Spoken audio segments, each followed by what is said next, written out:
Hey, today on Lady Tradie we are going to be installing a block out roller blind.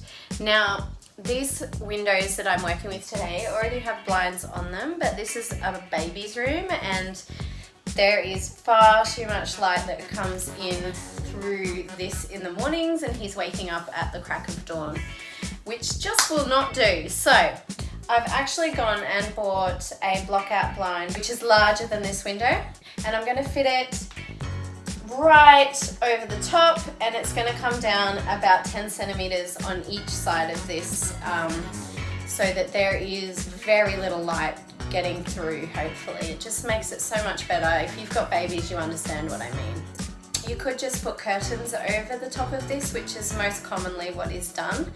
But I'm going to use a blind in this one because my baby has this predisposition to tug on curtains and rip them out of the wall, so I am avoiding that in this room for that reason. The blind I'm using is this. It's a Riley roller blind from Spotlight.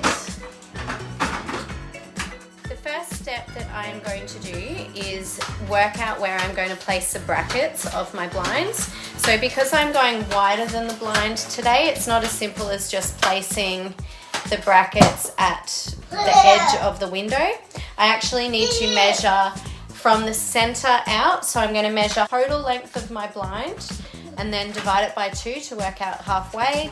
And then I will measure from the center of my window frame to the halfway mark, so that there is the same spacing on either side of my window frame to make sure that it is central and lined up properly.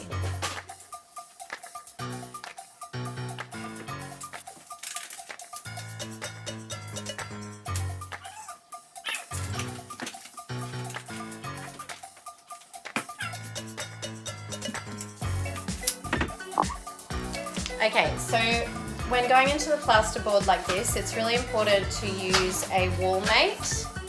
So it's just a little fitting that you pre-drill. So I'm going to use a drill bit to drill a hole slightly smaller than this into the wall, and I can tap that in.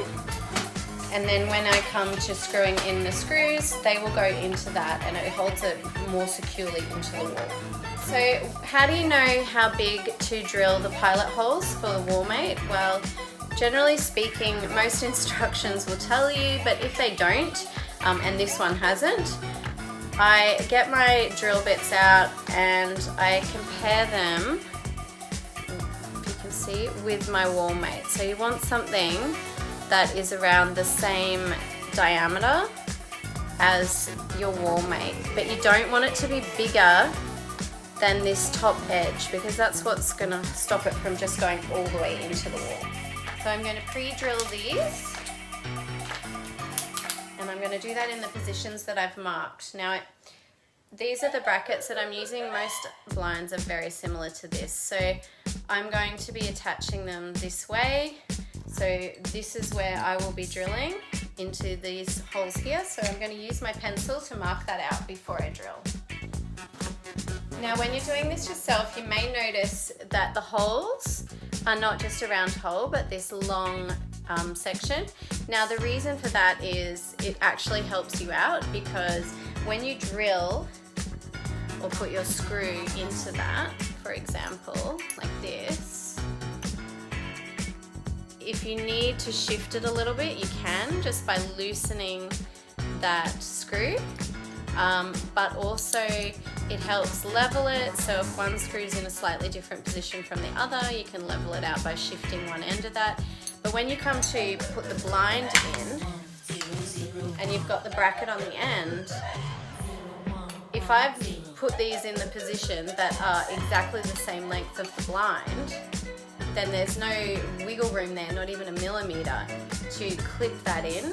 So the brackets take up a little bit of space as well. So you actually want to be able to slide that along a little bit to accommodate for that. Now obviously you don't want to slide it along so far that this is loose, and then as soon as you pull on the chain, it falls down. So you want it to be a super snug fit. That gives you a little bit of wiggle room there once that bracket is attached as well.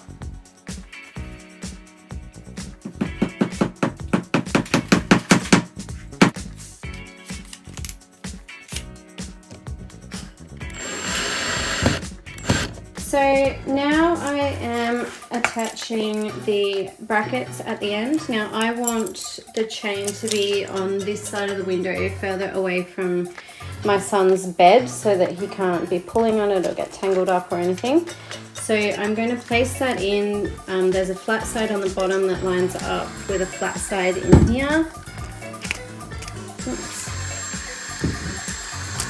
So place that in and push it in snugly so that that's correct. You want to make sure that this is hanging down vertically like that, so that you don't have any issues when it comes to winding and unwinding. Now this one is a little different. It's still got the flat end that lines up with the flat bit here.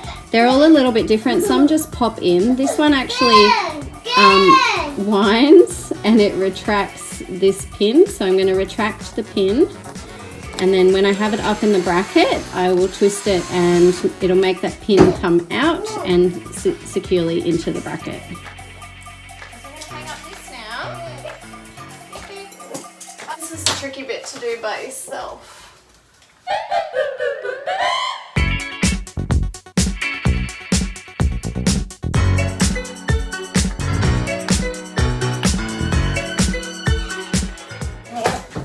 You don't have to do acrobatics to get this done. If you had 2 chairs.